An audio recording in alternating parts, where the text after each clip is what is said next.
अगर आपने अब तक हमारे चैनल को सब्सक्राइब नहीं किया है तो सब्सक्राइब करके ऑल नोटिफिकेशन का बटन दबा दीजिए ताकि जब भी कोई नई वीडियो आए आप उसे देख पाए सबसे पहले। ये भी पिछले जन्म के भक्ति से चार्ज थे, आगे इनको चार्जर मिला नहीं। चार्जर mean way of worship according to the शास्त्र।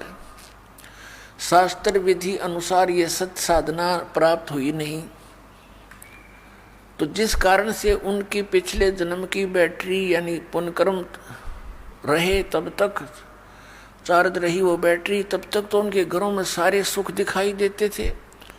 और फिर एकदम ही वो सुविधाएं समाप्त हुई। जो ये मान रहे थे कि हम इन राधा स्वामी पंथ के प्रवर्तकों द्वारा संतों द्वारा दिए मंत्रों को जाप कर रहे हैं, जिस कारण से हमें सुख हो रहे हैं, आज उनके घरों में कैर टूट रहे हैं। पुण्यात्माओं, ये काल का जाल है। काल ये चाहता है कि ये नास्तिक हो जाएं, इनकी आस्था हट जाए भगवान से। और परमात्मा ये चाहता है कि जब तक ये पिछली पीढ़ी का समय आवे तब तक इनकी आस्था भगवान में बनी रहे। कुछ ऐसी लीला वो स्वयं ही करने आते हैं, ऐसी लीलाएं करके जाते हैं जिससे हमारा भगवान में विश्वास दृढ़ रहता है। जैसे द्रौपदी का चीर बढ़ाना, ये श्री कृष्ण के बस की बात नहीं थी, परमात्मा ने स्वयं लीला की थी। सोचल छिद्र मैं करूं अपने जन के काज, तो उनका चीर बढ़ाया था परमात्मा ने सूक्ष्म रूप में आके। तो आज तक हमारी भगवान के प्रति दृढ़ता रही। फिर बीच में ये काल के दूत आ गए, इन्होंने ये कहना शुरू कर दिया, ये महर्षि दानंद जैसे अज्ञानियों ने, कि ये कभी नहीं हो सकता। अरे जब भगवान मनुष्य जैसे ही कर्म करेगा तो भगवान कहाँ से हो गया? फिर वो परमात्मा उसी को कहते जो अनहोनी को होनी कर दे और होनी को करे अनहोनी। तो अब ये नास्तिकता की तरफ चल पड़े थे। अब जैसे महात्मा बुद्ध कौन थे? ये महापुरुष थे, पुण्यकर्मी प्राणी थे पिछले जन्मों के। ये स्वर्ग में से सीधे पृथ्वी पर जन्मे थे और राजा के घर जन्म हुआ। राज को भी त्याग दिया, क्योंकि जो सुख इन्होंने स्वर्ग में देखा था वो यहाँ के राज्य में नहीं होता। तो इसकी आत्मा तृप्त नहीं हुई इस सुख से, घर त्याग दिया भगवान प्राप्ति के लिए, पुनः उस स्थान की प्राप्ति के लिए। आगे कोई संत सा मिला नहीं जो मार्गदर्शन ठीक कर दे। इसने हठ योग किया, गया के अंदर वट वृक्ष के नीचे बैठकर साधना शुरू की। अब ये हठ योग के विषय में गीता के अध्याय नंबर 17 के श्लोक नंबर 6-7 में स्पष्ट किया है कि शास्त्र विधि को त्याग कर जो मनमाना घोर तप को तपते हैं, उनको राक्षस स्वभाव को जान, वो मुझे भी और अंत शरीर के अंदर जितने बैठे हैं ये प्रधान, इनको भी क्रश करते हैं ये राक्षस स्वभाव के। तो कहने का भाव ये है कि मरने को हो गया महात्मा बुद्ध। एक माई ने उसके मुख का खीर लगा दी, सहज से धीरे धीरे चाटने लग गया। अगले दिन उसने अच्छी खीर खाई, धीरे धीरे फिर वो शरीर स्वस्थ हुआ, चार्ज हुआ उसका शरीर। अन्न के बिना वो कंडम हो गया था। फिर उसने अपना विधान बता दिया, अपना अनुभव कि starvation could not lead to salvation. भूखा मरने से आत्म कल्याण नहीं हो सकता। अब भूखा मरण की कही थी किसने? उसने कौन से शास्त्र में लिखा है कि भूखा मरण परमात्मा मिलेगा? आप पहले हठ योग करें, बकवाद करें, शास्त्र विधि त्याग कर साधनाएं करें, फिर उनसे कुछ मिलना ही नहीं, फिर अपने अनुभव बताने लग जाते हैं। श्रीमद् भगवद गीता अध्याय नंबर 6 के श्लोक नंबर 16 में कहा कि अर्जुन, ये योग अर्थात भक्ति न तो अधिक खाने वाले की और न बिल्कुल न खाने वाले की। ये अन्न त्याग दे निराहार रह करके व्रत रखते हैं, और ना गणित जागने वाले की और ना अधिक सोने वाले की कभी सफल नहीं होती, सफल नहीं होती। तो जो हमारे सदग्रंथ हमें गाइडलाइन कर रहे हैं, इनका इनको कख पता नहीं था। तो फिर क्या होता है? ये पुण्यकर्मी प्राणी था पिछले जन्म का, इसकी वचन में भी शक्ति थी, और जिस कारण से इसने अपने ऐसा विधान बना दिया जो आम जनता को पसंद था। और लाखों लोग इसके पीछे अनुयायी बन गए महात्मा बुद्ध के। और जो दीक्षा महात्मा बुद्ध देता था वो शास्त्र विधि त्याग का मनमाना आचरण था, जिस कारण से महात्मा बुद्ध के अनुयायियों को आध्यात्मिक लाभ कोई नहीं हुआ। कुछ वर्षों के बाद, क्योंकि पहले तो सभी भगवान को चाहने वाले व्यक्ति थे, धीरे धीरे नष्ट तीसरी चौथी पांचवी छठी पीढ़ी में जा करके, पहले तो पुण्यकर्मी प्राणी थे उसके अनुयायी, उनको अपने आप पिछले संस्कारों से लाभ होता रहा। वो सोचते रहे कि जो हमारे गुरुजी ने हमें साधना बताई है इससे हमें लाभ हो रहा है। आगे चलकर उन्हीं साधना के करने वाली अगली पीढ़ियों को कोई लाभ नहीं हुआ, तो अंत में नास्तिक बन गए कि कुछ नहीं होता भगवान की भक्ति से, क्योंकि उनकी भक्ति ठीक नहीं था, होगा कैसे। जिस कारण से पूरा चीन, जो विश्व की लगभग आधी आबादी बताते हैं, वो सारा नास्तिक हो गया, कम्युनिस्ट कहने लग गए अपने आप में, भगवान से दूर आदमी। और जो ये कहता है कि कुछ भी नहीं है, परमात्मा कुछ नहीं है, अपने आप सृष्टि बनती है, नर्मदा से उत्पन्न होती है, इसके विषय में गीता जी में लिखा है 17वें अध्याय के 4, 5, 6 श्लोक के अंदर और 10, 11 के अंदर, कि जो व्यक्ति ये कहता कि भगवान नहीं है और ये नर्मदा से उत्पन्न होती है सृष्टि, वो उसके विषय में लिखा कि वो नास्तिक और संसार का नाश करने के लिए पृथ्वी पर जन्मा है। वो ऐसे निकम्मे आदमी बताए। तो पुण्यात्माओं, अब यही चाल काल ने चाल रखी है। ये निरंकारी पंथ और एक यू ब्रह्मा कुमारी पंथ, एक यू राधा स्वामी और सच्चा सौदा सिरसा वालों का पंथ, जय गुरुदेव पंथ, जनोद भिवानी वाले का पंथ, यू राधा स्वामी एक का कुएं का जल है सारा। ये काल के सुनियोजित जाल हैं। अब पुण्यात्माओं, इस दास ने 1994 से लेकर आज 2012 होगी, 18 वर्ष हो गए गला पड़ाते ने। और बूढ़ा अच्छा कहें, मुझे मैं सच्चा ज्ञान बताऊं, मुझे बुरा कहें, और मुश्किल से ये 10-1 लाख व्यक्ति हुए होंगे। और वहाँ देखो भगवान करोड़ों की संख्या में, क्योंकि वहाँ तो काल का भाव है, कितने जाओ काल प्रेरित करके भेजता है ना, वहाँ ले लो नाम, वहाँ सब ठीक है। अब ये दास गांव गांव में सत्संग करने जाता था। अब सत्संग तो सुनते हमारा इस दास का, और सत्संग सुनने के बाद आत्मा बेचैन हो जाती है, तरफ उठती है भगवान के लिए। जब नाम की कहते कि दीक्षा ले लो, फिर क्या कहते ना, दीक्षा तो हम कहीं और से लेंगे, बड़े गुरुओं से। वो बड़े गुरु कौन? कि राधा स्वामी वाले, वहाँ लाखों व्यक्ति जाते हैं, आपके पास तो 50 व्यक्ति सत्संग सुनने आ रहे हैं। शुरू की बातें, मैं कहा भाई बड़ा काल ने बड़ा काम कराए। तो अब सत्संग सुने हमारा, हर नाम ले वो सच्चा सौदाले का जाके सिरसा गया। और फिर दूसरा कारण क्या था कि हम सभी बुराई छुड़वाते हैं, बीड़ी शराब मांस तम्बाकू हुक्का सिगरेट और अन्य जो भक्ति बाधक हमारी रीतियां हैं वो भी नहीं हमने करनी। तो वो क्या कहते हैं, भाई बीड़ी तो नहीं छूट है। कोई कहता है भाई मैंने नाम लेना है, किसी से वो पता लगता है कि ये कोई दूसरे गुरु से उपदेशी है, उसके पास जाकर उसने कहा कि मैंने नाम लेना है लेकिन मैं बीड़ी नहीं छोड़ दूंगा।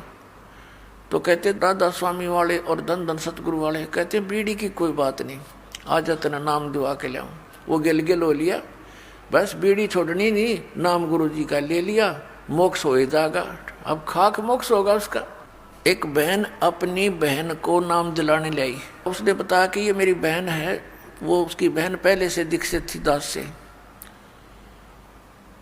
उसने जो हमारे से दीक्षित थी भगवान कबीर साहब की शरण में थी, उसने बताया जी यह मेरी बहन है और 8-7 वर्ष से ये राधा स्वामी का नाम ले रही है और इसकी इतनी दुर्गति हो रही है, बे बुरा हाल हो गया इसके घर का, और मुश्किल से मना के लाई हूँ। न्यों कहें गुरु ना बदला करते।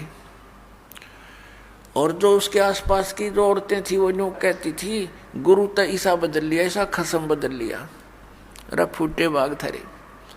गुरु का नाता अलग है। गुरु एज ए डॉक्टर, पति अपने स्थान पर है जैसे एक डॉक्टर से रोग नहीं नाश हो रहा तो 6 बदलने चाहिए अपना जीवन बचाने के लिए, ये कोई बात है। फिर दूसरा नो बोली, मैंने पता था कि ये बीड़ी बैड़ी पिया करें। मैंने कहा बहन तू बीड़ी भी पीती होगी? कहाँ जी, बीड़ी छोड़नी पड़ेगी। कहने लगी जी ठीक है छोड़ दूंगी, छूटेगी तो। मैं ऐसा नहीं, ये छोड़नी पड़ेगी, अगली छोड़ दूंगी। वो नो कहने लगी, बोला जी पहले तो मैं नहीं पीती थी, नाम लेने के बाद पीण लग गई। अरे थोड़े फोटे भाग, नाम ले पा छोड़ा करें शुरू कराया करें, तारी सारी उल्टी रीति। वो कहने लगे जी मैं पहले नहीं पीती थी, सत्संग करती थी गांव में, औरतें जैसे उनकी चर्चा होती है ज्ञान चर्चा, तो वहाँ बीड़ी का प्रसाद देते हैं, एक प्लेट में खोल के बीड़ी अलग अलग और माचिस बीच में एक रख देते हैं, और सब ने अनिवार्य होता है लोग प्रसाद पी ले।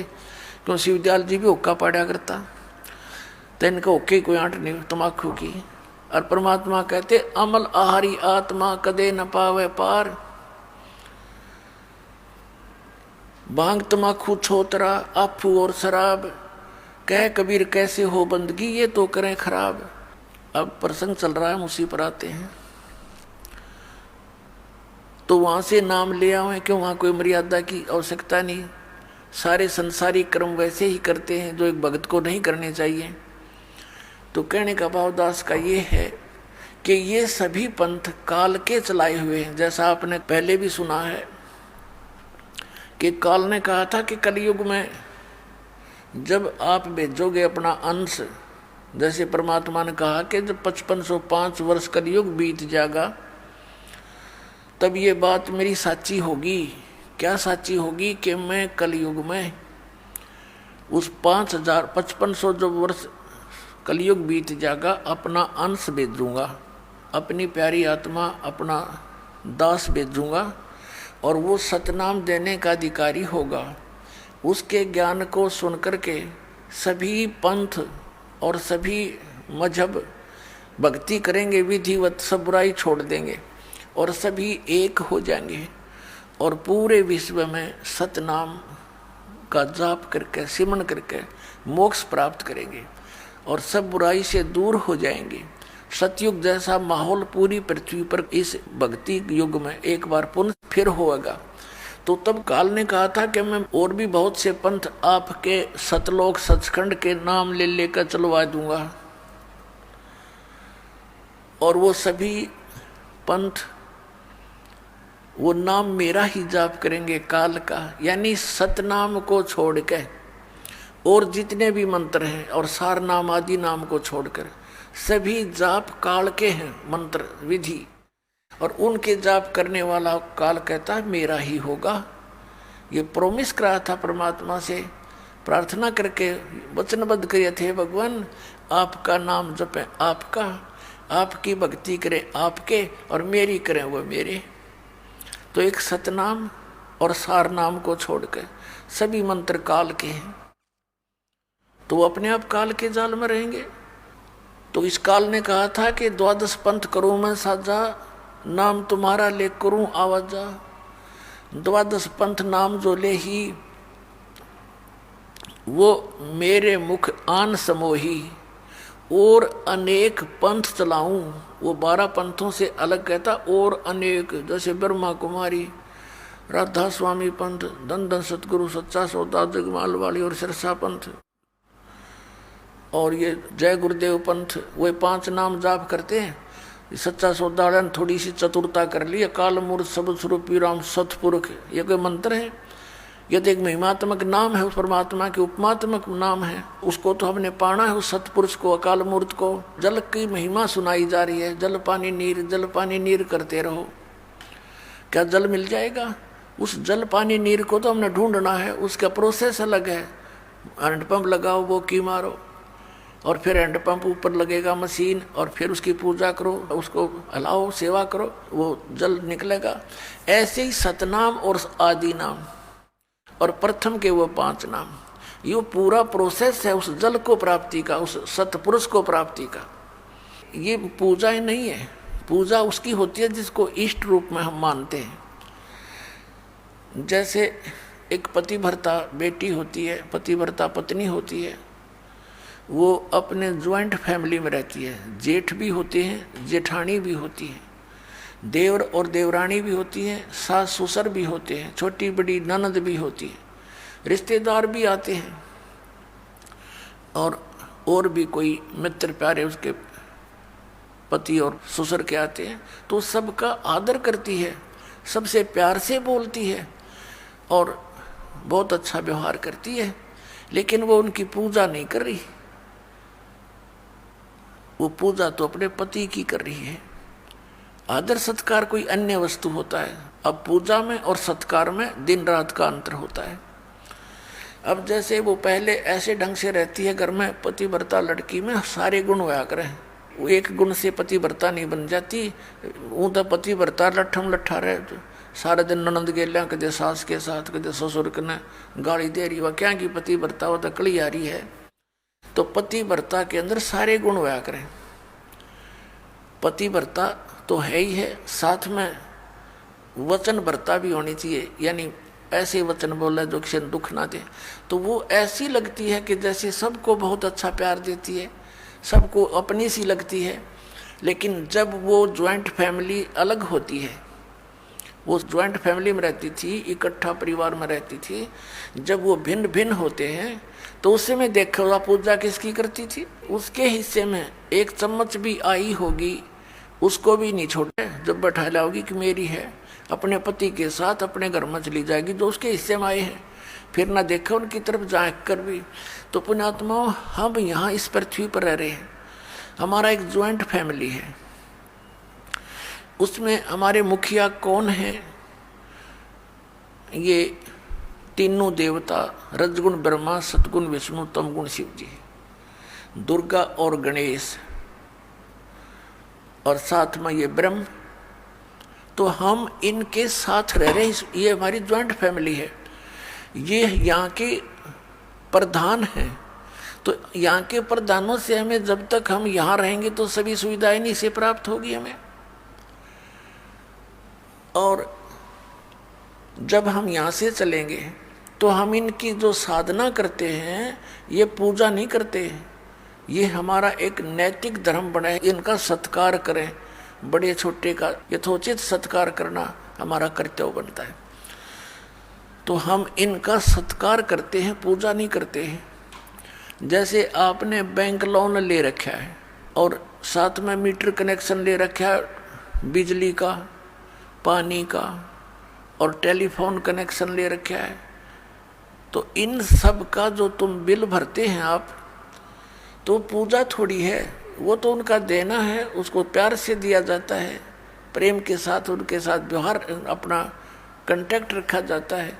तो वो पूजा नहीं है, वो हमारा अपना जो एक शिष्टाचार होता है, उस आधार से हम उनको बैंक का लोन भर रहे हैं तो वो हम प्यार देते हैं, चाय पिलाते हैं, बैठो जी, आओ जी। और हम बैंक लोन ना देंगे तो अगले दिन गाड़ी लेकर आ खड़े होंगे, अब भाई तेरा सील करते हैं। तो इसी प्रकार हमने सतलोक चलना है। और यहाँ के जितने भी ये प्रधान हैं, इनका कर्जा हमने उतारना है। उस कर्जे को उतारने के लिए, उस लोन को उतारने के लिए हमने कौन कौन सी साधनाएं करनी है, कौन कौन सी मजदूरी करनी है। साधना का अर्थ मजदूरी होता है और पूजा अलग होती है। तो साधना तो प्रोसेस है, जैसे हम पूजा तो करते हैं जल की, और साधना कौन सी है, वो हैंडपंप लगाते हैं, वो हमारी साधना है। फिर ऊपर मशीन लगाते हैं और मशीन लगा के फिर जल निकालते हैं, वो भी साधना में ही है। और उद्देश्य क्या है सब मजदूरी करने का, कि हमें जल मिले। तो जल के लिए सारा कुछ ये प्रोसेस हो रहा है। ब्रह्मा विष्णु महेश के जो मंत्र आपको दिए जाते हैं, ये प्राथमिक चिकित्सा समझ लो आपकी। तो ये हमारी पूजा नहीं है, ये तो मजदूरी है। लेकिन पाना क्या है हमने जल पाना है, वो अकाल मूर्त पाना है, वो सतपुरुष पाना है, उसका प्रोसेस है। ये 5 नाम प्रथम आपको दिए जाते हैं। तो ये पहले केवल 5 नाम ही दिए जाते थे, क्योंकि परमात्मा ने कहा था धर्मदास मेरी लाख दुहाई, और ये सार मूल ज्ञान की तबार ना चाहिए। अभी इस मूल ज्ञान को सार्वजनिक नहीं करना। इन 5 नामों के जाप से बहुत लाभ होता है। यहाँ का संसारिक लाभ आपको कलम तोड़ मिल जाएगा इन 5 नामों से, जो आपको 7 दिए जाते हैं। अब प्रथम और लास्ट, इसके अतिरिक्त जो बीच के मंत्र हैं, इनसे आपकी संसारिक सुविधा बहुत मिलनी शुरू हो जाएंगी। ये इतने गजब के मंत्र हैं, ये वास्तविक मंत्र हैं इन भगवानों के। जैसे कई लोग कहें कोई मंत्र दे दे गुरुजी, नहीं। अब जैसे खागड़ जोटे होते हैं, अपने भैंसे देखे हो, उन्हें भैंसा भैंसा करें जा, वो कतई नहीं देखे। अरे एक बार नो कर दे हर, वो नो देखेगा बाज गए, तो उसका अट्रैक्शन हो गया उसमें, उसका अपने आप ही प्रभावित होता है, दौड़ा आवेगा फिर।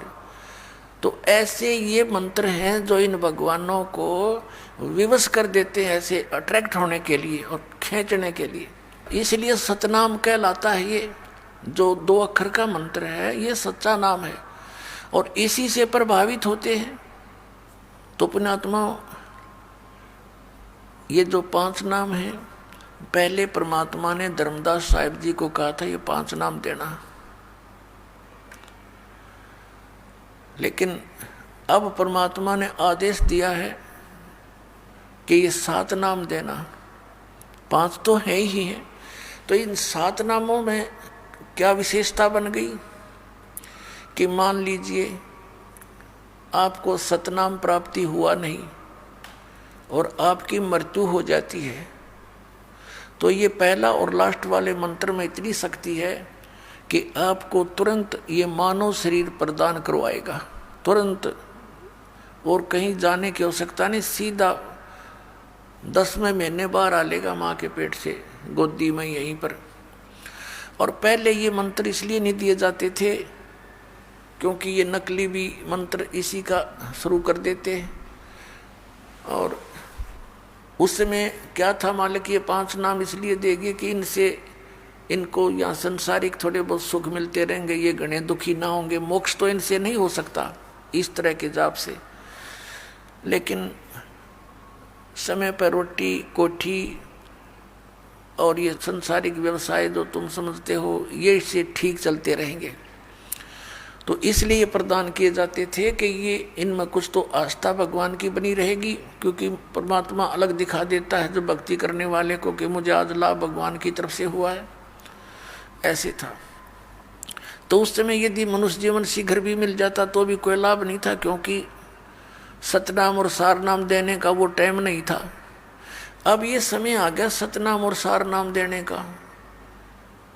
और इसमें वैसे तो मंत्र, ये प्रथम मंत्र लेने के बाद भी आपको काल अटैक नहीं कर सकता, आपकी अकाल मृत्यु नहीं हो सकती। आप दास बार बार कहता है कि ये काल का दाव कैसे लगता है कि हम मर्यादाहीन हो जाते हैं, नाम खंडित कर देते हैं। और जिस समय आपका नाम खंडित हो गया और कुदरती आपके प्रारब्ध का मृत्यु का समय भी निकट आ गया उसी दौरान, तो आप पर अटैक हो जाएगा।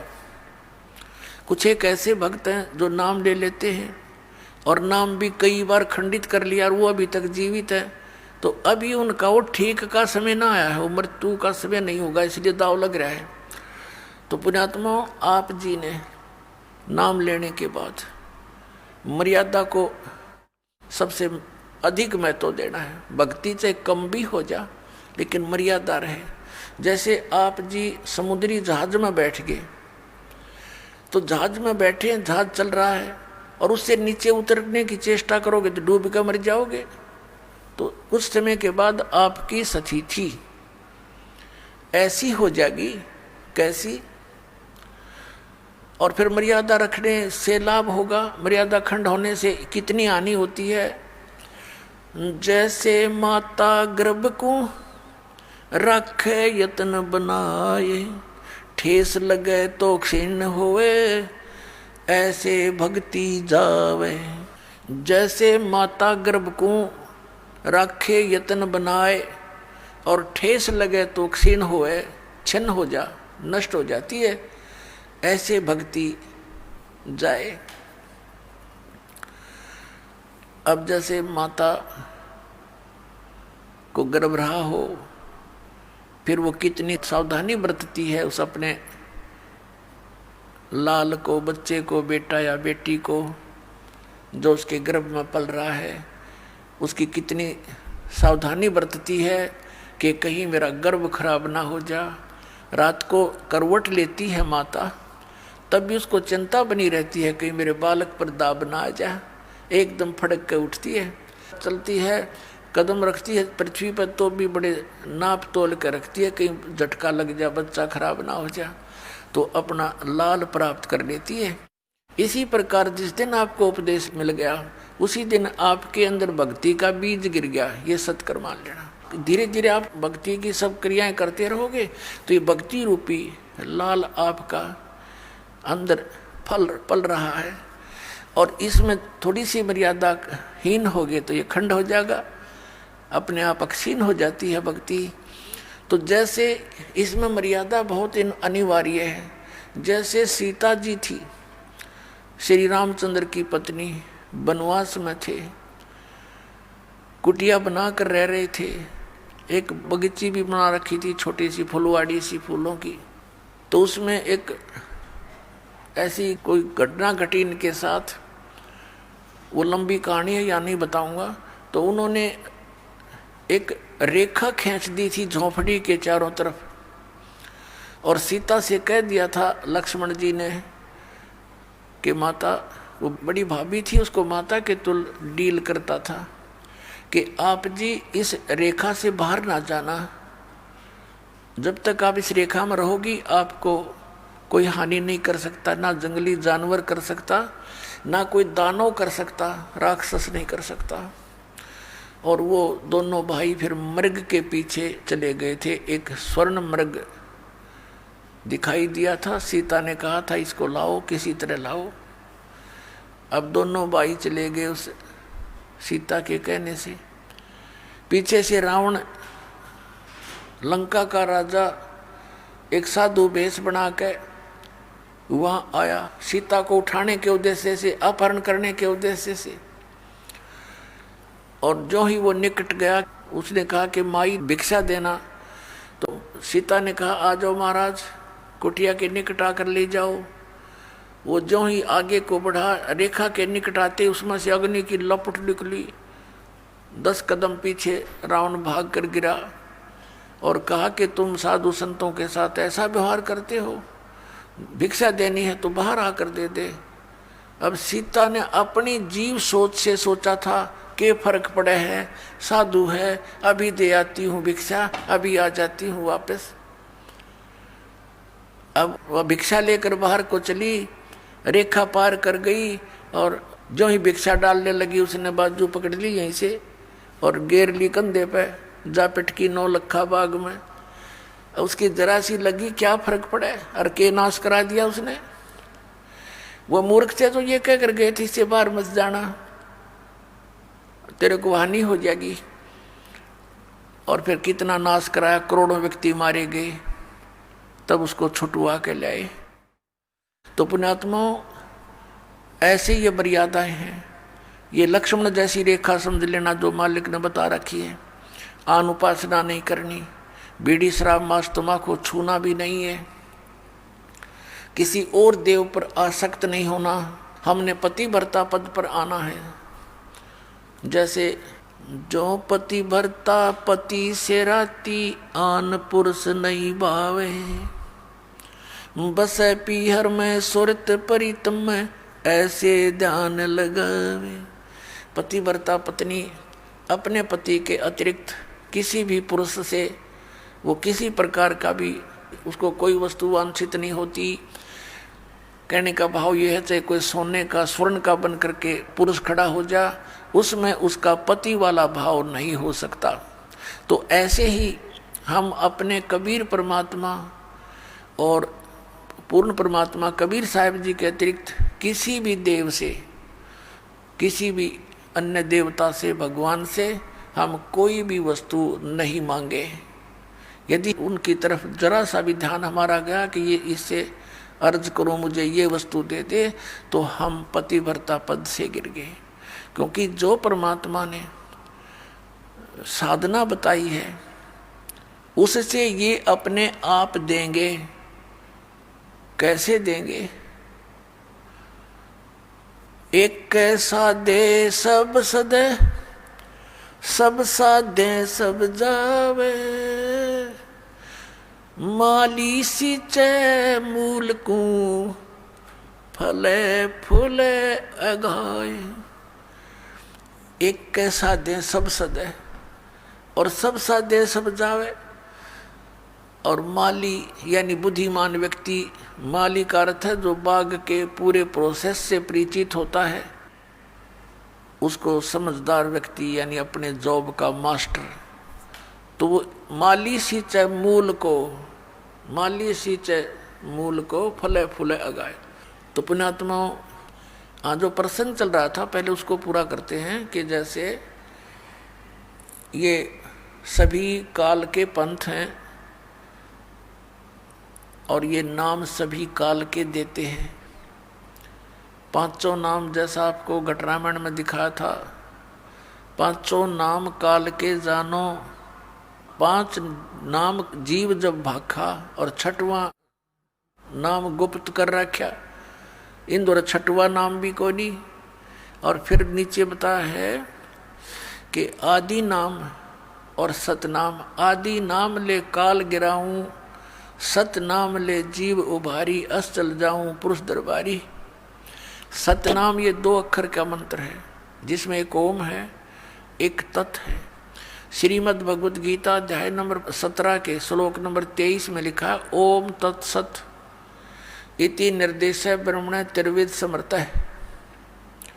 ब्रह्मण माने सच्चिदानंद घन ब्रह्म के पाणी का। एक ओम तत्सत केवल यही मंत्र है, नथिंग एल्स। पूरी श्रीमद् भगवद गीता के अंदर केवल 2 स्थानों पर नाम के विषय में जानकारी है। एक तो 8वें अध्याय के 13वें श्लोक में, वो तो गीता ज्ञानदाता ये ब्रह्म है, श्री कृष्ण जी में बोल रहा है। वो कह रहा है कि ओम इति एकाक्षरम ब्रह्म व्यवहारण माम अनुसमरण ये प्रयाति तजन देहम सयाति परमाम गति। मुझ ब्रह्म का केवल एक ओम मंत्र है, ओम अक्षर, नथिंग एल्स। और जो इसको अंतिम श्वास तक भक्ति करता हुआ शरीर छोड़कर जाता है तो उससे परम गति को प्राप्त होता है। कौन सी परम गति? जो ओम से परम गति हो सकती है। ओम से कौन सी गति होती है? ब्रह्मलोक प्राप्ति होती है। ब्रह्मलोक में गए हुए प्राणी भी वापस आते हैं, 8वें अध्याय के 16वें श्लोक में लिखा है।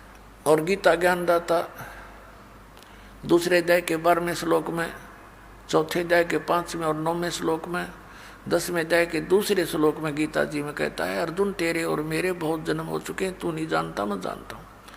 तो इसी सिद्ध है कि ब्रह्म का मंत्र का जाप करने वाले भी जन्म मृत्यु के दीर्घ रोग में ही ग्रस्त रहते हैं। फिर 17वें अध्याय के 23वें श्लोक में बताया कि वो सच्चिदानंद घन ब्रह्म की साधना। कौन से सच्चिदानंद घन ब्रह्म? 8वें अध्याय के प्रथम मंत्र में अर्जुन ने पूछा कि हे प्रभु, आपने 7वें अध्याय के 29वें श्लोक में जिस तत्ब्रह्म के बारे में कहा है कि उस तत्ब्रह्म को जानकर, सारे अध्यात्म ज्ञान को जानकर और सभी कर्मों से परिचित व्यक्ति केवल जरा और मरण से छूटने का ही प्रयत्न करता है। जरा माने बुढ़ापा और मरण माने मृत्यु।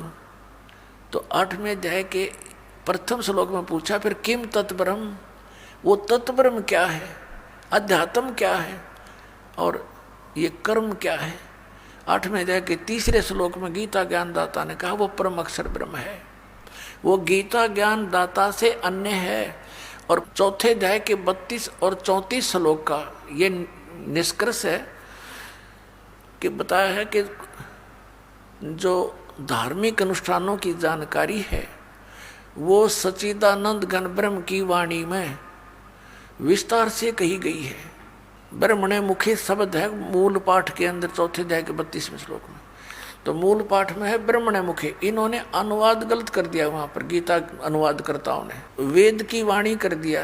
अरे भले आदमियों, ब्रह्म माने वेद होता है, ब्रह्म माने तो भगवान होता है जैसे, और वेद उसका संविधान है। जैसे राजा और संविधान में जो अंतर है, राजा का अर्थ कोई संविधान करता है तो कितना बुद्धिमान होगा, कति मूर्ख है। तो ब्रह्म ने मुखे माने सच्चिदानंद घन ब्रह्म ने अपने मुख कमल से जो ज्ञान उच्चारण किया वो सूक्ष्म वेद है, जो कबीर परमेश्वर ने अपनी वाणी में बोला और धर्मदास जी ने लिपिबद्ध किया, उसको सूक्ष्म वेद कहते हैं, कबीर वाणी है वो। तो यहाँ कहा चौथे अध्याय के 32वें श्लोक में और चौथे अध्याय के 34वें श्लोक में कि वो तत्व ज्ञान है जो 32 में बताया, और चौथे अध्याय के 34 श्लोक में कहा कि उस तत्व ज्ञान को गीता ज्ञान देता कहता मैं नहीं जानता, उसको तो तत्वदर्शी संतों के पास जाकर समझ, उनको दंडवत प्रणाम करने से। गीता ज्ञानदाता पूरी गीता जी में अपने विषय में 18वें अध्याय के